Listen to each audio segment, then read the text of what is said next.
Finally আমি এই শাড়িটাই পরলাম, সবুজ শাড়িটা। আর ঝুমকোটা পরে নিয়েছি, দেখতে পাচ্ছ। সব তবে একটা যেটা সমস্যা হচ্ছে সেটা হলো যে চুলটা কার্ল করতে গিয়ে আমি একটু ছ্যাঁকা খেয়েছি হাতে, মানে আঙুলে। এই যে দেখো ওষুধ লাগানো। তো এই জাস্ট সিম্পল একদম, ঠিক আছে না? আর অনেকদিন পরে আমি আজকে লেন্স পরেছি চোখে। যাই হোক, আমি তো রেডি, এখনও মনে হচ্ছে ঢিঙ্কা রেডি হয়নি। তো চলো যাওয়া যাক বিয়ে বাড়ি। জানি না ওখানে গিয়ে কী করতে পারবো, ভিডিও করতে পারবো কি পারবো না। যদি করতে পারি অবশ্যই তোমাদের সাথে শেয়ার করবো, ঠিক আছে? ফাইনালি পিঙ্কটার থেকে মনে হচ্ছে আমাকে গ্রিনটাতে বেশি ভালো লাগছে না? তোমাদের কি এটাই চয়েস ছিল? অবশ্যই কিন্তু আমাকে জানিও।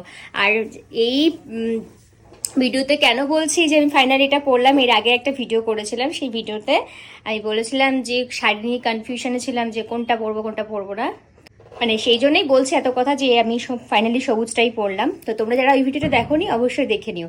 আর ব্ল্যাক পরে নিয়েছে। আমি অ্যাকচুয়ালি ব্ল্যাক খুব ভালোবাসি, তো ইয়া।